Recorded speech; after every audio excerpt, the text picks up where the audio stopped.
Mesdames et messieurs, bonsoir et bienvenue à cette émission d'Info 9.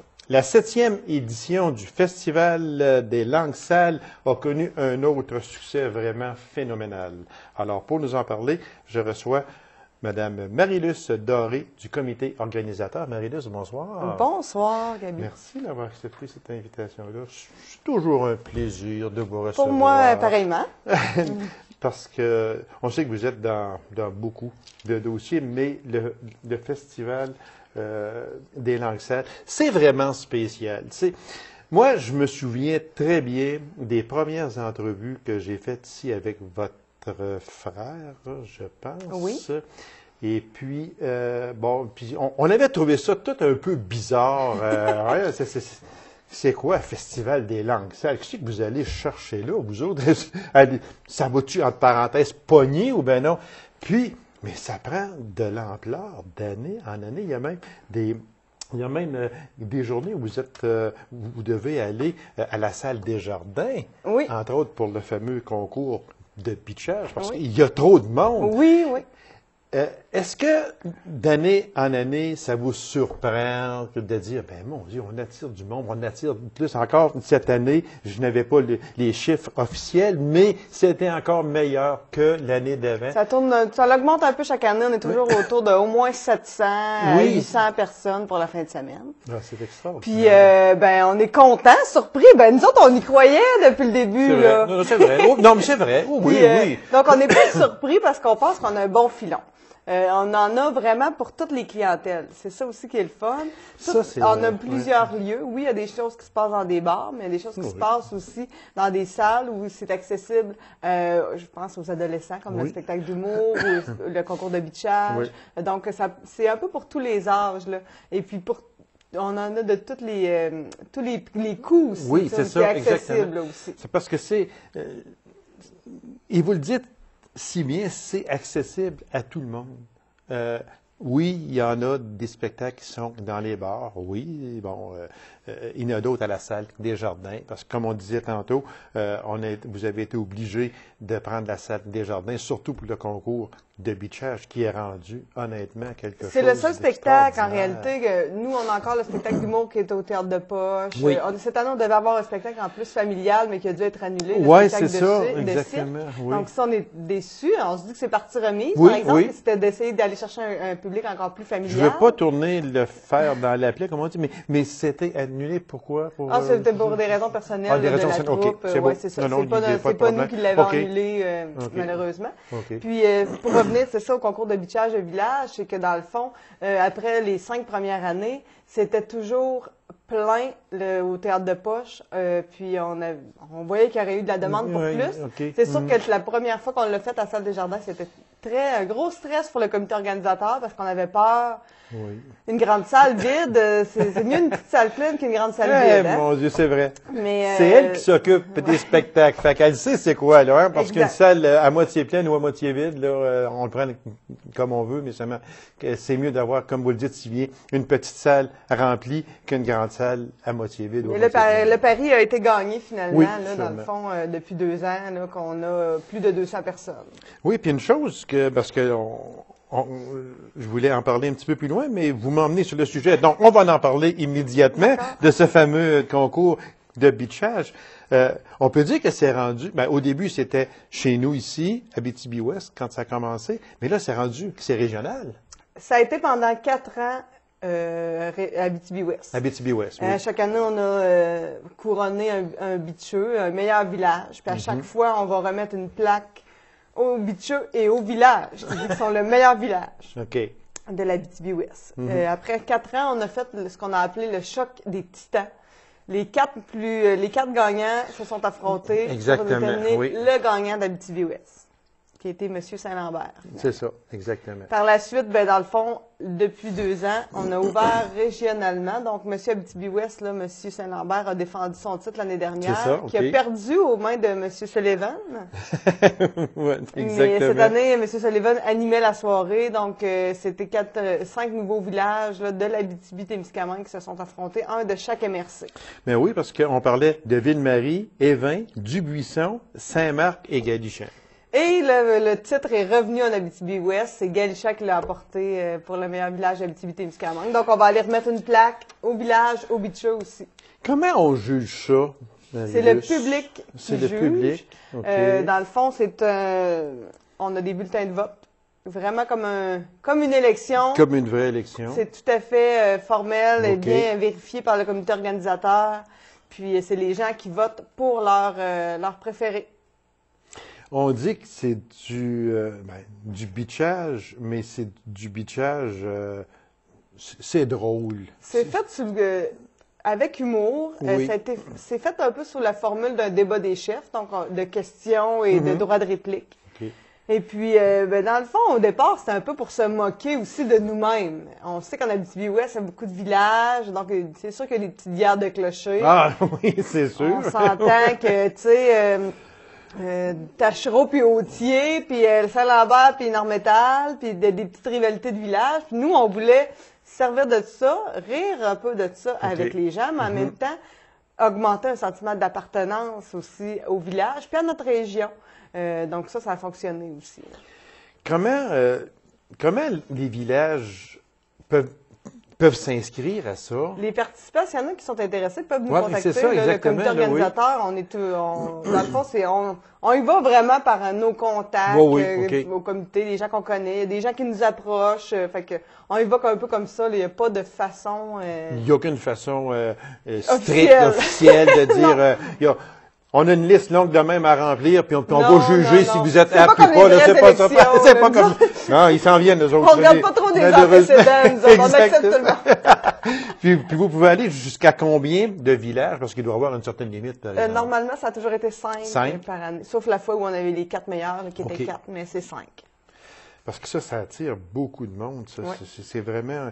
parce qu'on peut dire réellement que c'est le clou. Exactement. Du festival, oui, c'est ça. Réellement. C'est notre événement phare. Là. C'est sûr que c'est lui qui fait notre renommée. Exactement.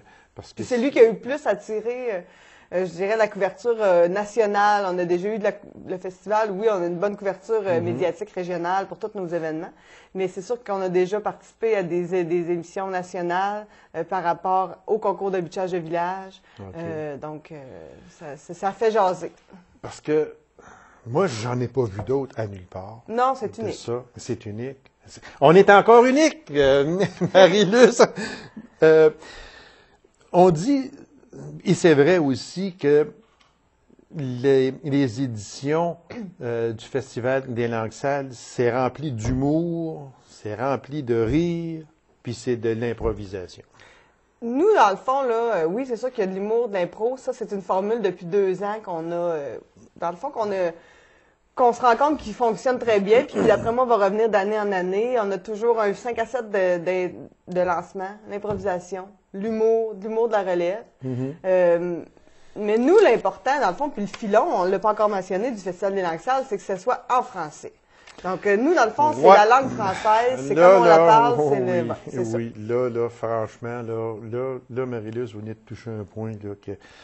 Parce que, regardez, moi, je sais pas, là, si je commence à me faire vieux jeu, là, mais il me semble, en tout cas, on n'ouvrira pas une boîte, là, de pandas, là, on faire attention, mais c'est vrai que, il me semble qu'on donne de moins en moins de place aux Français chez nous. Puis ça, il faut faire attention. C'est ça notre filon, c'est ça qui est important pour nous. Bravo. Et à travers de ça, il vient se greffer des disciplines, mais nous, on n'est pas un festival de musique ou un festival d'humour ou un festival de contes ou de poésie. On a eu tout ça, mais à chaque année, nous autres, on cherche des artistes en français.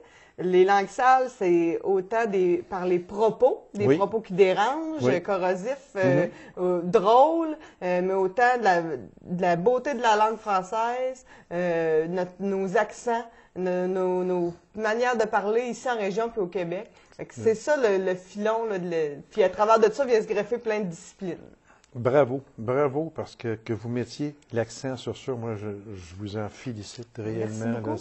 C'est vraiment très important parce que quand on regarde, c'est comme je dis, là, je ne veux pas rentrer là, on va juste faire, comme je dis tout le temps, un petit entrefilet. Là, je ne veux pas rentrer à l'intérieur trop, mais quand on regarde de grandes et de grosses émissions, juste entre autres, La Voix, on est rendu là, La Voix, là, je serais curieux de compter le nombre de chansons anglaises qui se font à la voix. Je dis la voix, là, tu sais, je dis ça vitement, là, comme ça, là. Il y en a d'autres. Je connais la chanson, ça s'en vient comme ça aussi. Je trouve qu'on tasse passablement le français là, à ce moment-là. C'est pour ça qu'on lui ça fait me la chatouille place. un petit peu, pour être honnête, là, tu sais, on est chez nous, mais on n'y peut rien. Bravo à ceux qui chantent, puis bravo à ceux qui chantent en français. Non, tout petit message est passé. Je voulais le passer. C'est pas moi qui l'ai dit. C'est moi qui l'ai dit. Et j'assume. mais bravo à vous autres de donner vraiment l'accent sur le français. C'est important. Le jeudi, on va parler très vitement, ou entre autres, on va aller avec le vendredi, le spectacle d'humour de la relève à l'animation d'Éric Frenette. D'Éric, ça fait 4 ans qu'il est notre porte-parole, puis c'est devenu une histoire d'amitié, vraiment. Fait que, on est content de l'inviter à venir avec nous passer la fin de semaine. Et puis, il fait partie maintenant du comité. Oui. Il fait partie des meubles, comme on dit. De la famille. Exactement. Bon, puis lui, ça fait 2 ans qu'il nous concocte une petite soirée d'humour. Donc, avec lui, il anime des soirées d'humour à Montréal. Donc, il connaît beaucoup de contacts. C'est lui qui nous amène des humoristes qui sont super contents. Oui. D'ailleurs, une semaine après le festival, Déric m'a écrit un message pour me dire que des humoristes commencent à lui dire « Hey, moi, je veux aller au Lac-Saint. » Ah, ça, c'est le fun, ça. Ça, là, c'est le fun. Parce que ça veut dire que les autres humoristes ont dit qu'ils ont vécu quelque chose de le fun avec nous autres. Ils venaient passer la fin de semaine avec nous. Ils ont participé au spectacle d'improvisation aussi la veille. Donc, c'est un trip là, pour y aller, justement. Pas du tout en langue française, mais c'est une expression. Oh, ouais. Donc, nos expressions, notre joie, c'est correct. Notre langue sale. Donc, c'est ça. Et ça, là, je suis vraiment content de ça, que vous apportiez ça, Marie-Luce, parce que si on monte, je veux dire, dans un domaine un petit peu plus élevé, et c'est sûr qu'on ne peut pas faire une comparaison entre le Festival des langues sales et le Festival des guitares du monde, qui est quand même énorme. Oui. Puis, Alain Vizina, que je recevais ici annuellement, me disait, Gaby, c'était rendu, et c'est rendu probablement encore pareil aujourd'hui, même si Alain n'est plus là, que des artistes de renommée mondiale veulent aller. Le gérant m'appelait pour me dire, Alain, je veux que mon chanteur, c'est-à-dire guitariste surtout, vienne à ton spectacle en Abitibi. Fait que quand on est rendu comme ça, là, c'est parce qu'on a une renommée qui s'agrandit. Et de me dire, vous, qu'il y a des humoristes qui veulent venir à votre festival des langues sales, bien, c'est parce que ça commence à être joliment intéressant. Oui, on est bien contents. Je comprends. Fait que, gênez-vous pas. Gênez-vous pas. On est bien accueillants. Ça, c'est certain, parce qu'on a juste à regarder des personnes sur le comité comme Marie-Luce, puis je vous jure qu'on s'ennuie pas, c'est certain. On a bien du fun. Puis, ah oui, on a bien du fun. Puis aussi, je sais même pas combien il nous reste de temps. Je suis en train de prendre le contrôle. Là, il nous reste à peu près à 3-4 minutes. Moi, j'aimerais ça parler de... Oui, allez-y, OK, let's go. On a, nous, aussi, le Festival des Lacs Sales, il y a l'événement, mais de plus en plus, on déborde un peu. On va avoir un spectacle qui va être présenté en mai. Okay. Un spectacle de Damien Robitaille qui va être présenté au Bistrot La Maîtresse. Donc, Damien Robitaille, qu'on sait qui est un franco-ontarien. Vous me faites des cachettes, là. Vous m'aviez pas dit ça, là, avant l'émission. C'est même pas encore dévoilé. Okay. Donc, j'y vais avec ça. Ah, merci. Donc, surveillez notre site merci. web. Surveillez notre site web, notre page Facebook. Ça va être annoncé, Damien Robitaille. On a aussi, bien sûr, la salle Ligue d'improvisation aussi, qui a été fondée par le Festival des Langues Sales. La SLI. Oui, voilà. Exactement, la SLI. La Et puis, SLI. aux 2 semaines, on a des matchs. Donc, il faudrait même que je vienne pour une autre entrevue, parler juste de la SLI, parce que c'est vraiment le fun de ce qui se passe. On a des pubs, du public. Il va falloir que vous me le disiez vite, parce que j'ai plus de place quasiment, mais on ça va être encore là l'année prochaine. Mais je vais vous en faire une place. Puis, la SLI, c'est ça. À toutes les 2 semaines, on a 3 équipes. On a un beau public qui se déplace, encore une fois, pour essayer de dynamiser le milieu. Puis, on a beaucoup de plaisir avec ça aussi. Donc, surveillez sur notre page Facebook aussi, puis la page Facebook de la SLI, puis le site web du Festival des Langues Sales aussi. Il y a une page, une section de la SLI avec tout le calendrier des matchs. Fait que ça, Voilà. est-ce que ça veut dire que... Ah, oui, merci. Est-ce que ça veut dire qu'on commence un peu là, à déborder là, sur le festival des Langues Sales? Le festival, c'est un événement qui dure 3 jours, qui est début de la semaine de relâche, fin février, début mars. Mais comme je disais, là, on va avoir un spectacle en mai, on a l'impro. Fait que oui, là, de plus en plus, le comité, on a envie des fois de déborder un petit peu. Vous êtes trop débordante d'activités pour dire on se réunit à quelques occasions, mais pour faire pour donner un spectacle là, du Festival des Langues Sales. Là, on a trop d'énergie, on déborde. On en mange. On aime ça. En tout cas, félicitations à vous et à toute l'équipe, hein, réellement toute l'équipe. Mais il y a une chose, il reste à peine 2 minutes et quelques secondes que je veux parler aussi. C'était le samedi, le 1er mars, le Speedo Sprint International. Il faisait pas chaud. Ça fait 2 ans qu'il fait pas chaud. Oui. Même cette année, je pense que c'est moins pire, mais ça, c'est dans le fond, c'est même pas nous autres. Je peux en parler un peu. Oui, je veux dire, mais c'est un peu à l'intérieur, pareil. On s'est fait approcher par la gang de fous qui voulait organiser ça l'année passée. Gang de fous! Puis qui se sont dit qu'elle allait le faire en même temps que le Festival des Langues Sales. On a dit, ben oui, venez-vous-en. Puis les autres, c'est pour ramasser des fonds pour les enfants, pour la Fondation Jack. Pour la Fondation Jack, on est bien contents d'être associés à eux autres. Bellé, les compagnies. Exactement. Qui est dans ça, fait que c'est vraiment... ce n'est pas directement à l'intérieur du Festival des Langues Sales, sauf que l'activité s'est faite pendant la fin de semaine. On leur a fait une petite place aussi dans notre programmation. Ça, c'est bien parce que... On donne un coup de main, c'est pour une bonne cause. Oui, parce que cette fondation-là, on sait que remettre de l'argent, c'est surtout pour les enfants. Exactement. Puis quand on parle d'enfants malades, ça touche tout le monde. Il me semble que c'est... Tandis que moi, personnellement, je ne suis pas capable d'avoir un enfant malade. Il me semble qu'un enfant n'a pas le droit d'être malade. On est bien content de pouvoir leur faire une bravo, place. Puis bravo au festival de faire une place pour la Fondation Jack. C'est tout en votre honneur aux festivaliers et festivalières. Madame Marie-Luce, merci infiniment. Ça m'a fait plaisir. Encore une fois, très bien. Félicitations aux organisateurs, organisatrices. Continuez votre excellent travail. Et on se revoit pour la CILI peut-être. Parce que là, vous avez une autre fois que vous allez venir nous présenter les festivités de l'été. Exact. Fait qu'on va vous réinviter. Elle aime ça, venir à l'émission, puis moi, j'aime ça, la recevoir. Je vais mettre mon autre chapeau, puis je vais venir parler de ça. Ben, c'est parfait. Vous serez toujours la bienvenue. Merci. Marie-Luce Doré, merci infiniment. Puis, continuez votre excellent travail. Merci. C'est moi qui vous remercie. Courte pause, on vous revient immédiatement après. Restez avec nous.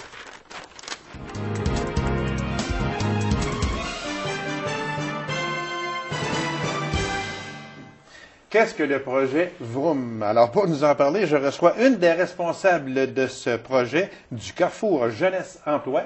Avec grand plaisir, je reçois Marie-Ève de la Chevratière. Marie-Ève, bonsoir. Bonsoir. Merci d'avoir accepté cette invitation-là. Marie-Ève, c'est très gentil à vous.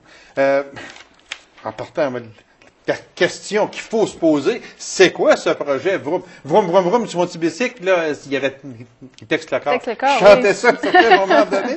Mais c'est quoi que le projet Vroom? Le projet Vroom, c'est un projet qui concerne les jeunes. OK. Nous, ce qu'on souhaite au Carrefour Jeunesse Emploi, c'est, on est toujours en quête, dans le fond, d'idées novatrices qui vont aller les chercher, les jeunes, puis qui vont les motiver, puis qui vont leur donner envie de se mettre en action. Donc, c'est ça, c'est une idée qui nous est venue de commencer ça. C'est un projet, premièrement, on est parti des vélos récupérés. Ah, OK. D'abord, on va parler des services. Tiens, OK? On va y aller là, avec les services. On parle de formation aussi. Oui. Puis on va revenir avec les vélos après, là. OK? D'accord. Alors, c'est quoi que les services exactement? Bien, les services qu'on offre à notre clientèle, aux participants qui vont venir participer à Vroom, oui, OK. il va y avoir des formations concrètes en milieu de travail, dans le fond, parce que ça va être un plateau de travail. Ah, OK. Donc, ces jeunes-là qui vont venir participer vont recevoir des formations en service à la clientèle. On s'est équipé avec une caisse enregistreuse, donc toute la facturation, puis la mise en place d'une boutique, puis tout ça, l'accueil des gens. Oui. Puis aussi, on a la section boutique, mais on a aussi la section atelier en arrière. Ah, donc là, les jeunes vont vivre des expériences en atelier, de la mécanique de vélo, commis aux pièces, tout ça. C'est... Comment c'est venu? Qui a pensé à ça? Notre patron au Carrefour Jeunesse Emploi a plusieurs idées. Est-ce qu'on parle de Sébastien? On parle de Sébastien. Sébastien. Oui, Sébastien, il a beaucoup d'idées, puis ce sont toujours de bonnes idées aussi qu'il a, Sébastien. Donc, c'est ça. Lui, il a voyagé, il est allé à Los Angeles, puis aussi à Montréal, qui existe des concepts qui ressemblent à ça. Donc, c'est ça, l'idée est venue de là. Il s'est rendu compte que le vélo puis les longboards, ça vient de plus en plus, ça revient. Donc, c'est ça, de partir ça en Abitibi-Témiscamingue. Alors, il va y avoir des suivis individualisés également? Oui, aussi pour le groupe Vroom. OK. Qui est une mesure d'Emploi Québec. OK. Le groupe Vroom, c'est une dizaine de participants qui vont être là 21 heures par semaine. Donc, 20 heures en atelier et dans la boutique. OK. Puis, 1 heure de service individualisé, de rencontres individuelles avec eux, d'intervention. Bon, là, expliquez-moi une chose, là. C'est quand on va parler, là, on parle de projet. OK? Oui. Bon. Quand on dit projet, là, on dit atelier boutique, spécialisé dans la récupération, le recyclage et la revente des vélos usagés, qui va permettre aux participants de vivre une expérience enrichissante et concrète en contexte de travail réel. Bon. Ce sont des vélos qui vont être donnés. Pour l'instant, on a une bonne banque de vélos qui nous ont été donnés par la ressourcerie, le Filon Vert, puis aussi par la Sûreté du Québec, de la Sarre. Donc, c'est ça, on a à peu près une banque de 80 vélos pour le départ.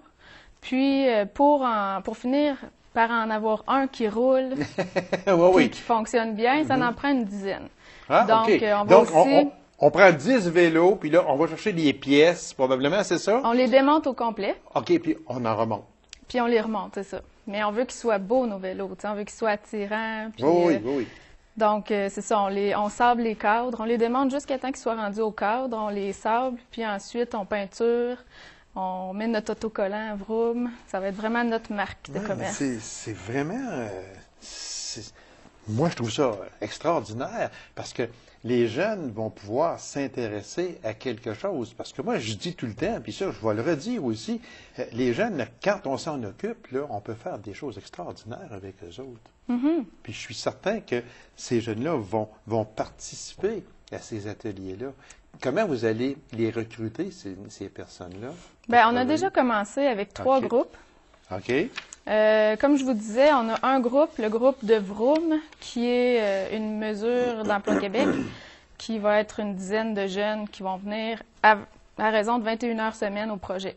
Okay. On a aussi des groupes scolaires, parce qu'on travaille aussi la persévérance scolaire. Donc, le groupe Vroom avec Emploi Québec, c'est plus l'employabilité. OK.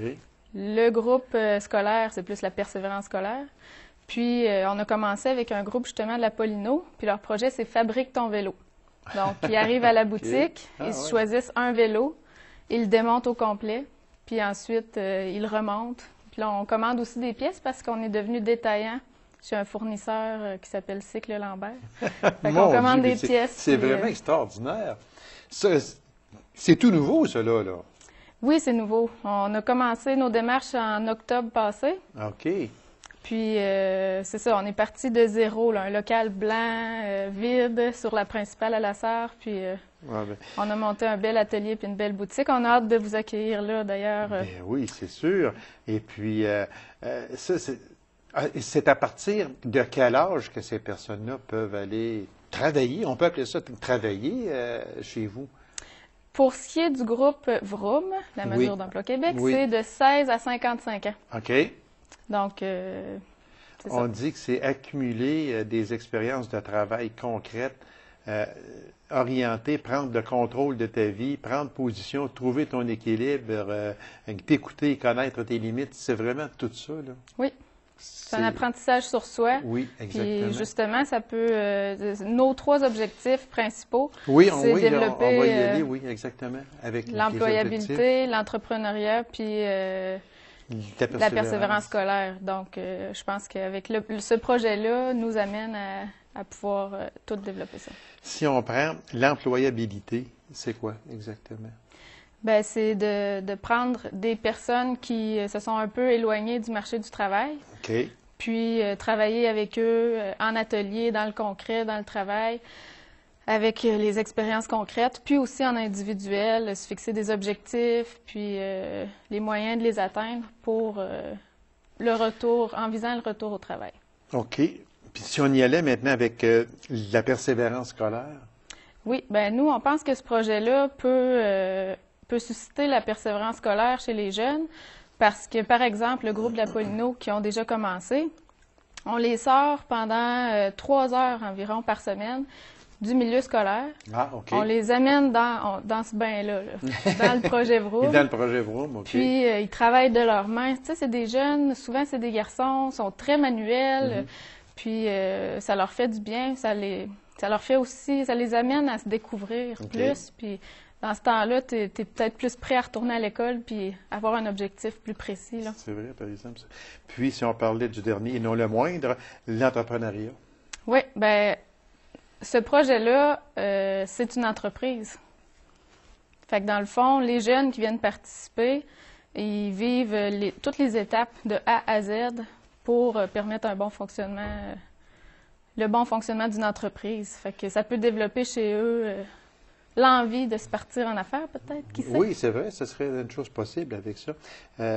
Si les personnes qui nous écoutent en ce moment, puis qui se disent « Ah, moi, là, ça m'intéresse vraiment », qu'est-ce que ces personnes-là ont à faire? Ils peuvent nous contacter au Carrefour Jeunesse Emploi. Puis aussi, ils peuvent passer par le Centre local d'emploi pour vérifier leur admissibilité au projet. Puis sinon, nous, on va faire le lancement officiel. On ouvre la boutique et le local début avril. Ah, OK. Donc, ouvert à la population au grand complet. Tout le monde va pouvoir venir faire son tour. Cette émission-là va être en ondes le 25 de mars. Donc, ça va être très, très prochainement quand on va parler de l'ouverture officielle, c'est ça? Ah, Et c'est situé à quel endroit? C'est sur la rue principale. C'est à 2 pas du Carrefour Jeunesse Emploi. OK. Et c'est les voisins de la poutine chez Dave. OK. Ouais. C'est vraiment... en tout cas, on vous souhaite tout le succès possible. Combien de personnes parce qu'il doit y avoir... je ne parle pas d'un objectif, mais le maximum à atteindre, s'il en arrive 50, ça va être trop peut-être? C'est combien? Bien, comment on a équipé notre atelier? On a 4 stations de travail doubles. Ah, OK. Donc, on peut être 8 participants à la fois. Comme je vous disais, le projet Vroom, on a des planches horaires. Là. Le projet Vroom est là 20 heures semaine. Bien, ces 20 heures-là, c'est eux qui sont là. Ah, OK. Mais on accueille les clients puis tout ça. Le groupe de l'Apollino, lui, il a sa planche horaire aussi dans la semaine. Puis, on place d'autres groupes, là, comme le Centre du Retour, veulent aussi vont aussi participer. Ah, mais c'est vraiment formidable, Madame de la Chavrotière, puis ceux qui veulent participer, appelez au Carrefour Jeunesse Emploi, c'est ça? Pour ceux pour avoir plus de détails aussi concernant ce projet groupe. Félicitations à vous, félicitations à l'équipe, puis bon succès. Merci beaucoup. C'est moi qui vous remercie. Alors, mesdames et messieurs, merci d'avoir été là. On se donne rendez-vous à une prochaine émission 9 au 9. Au revoir.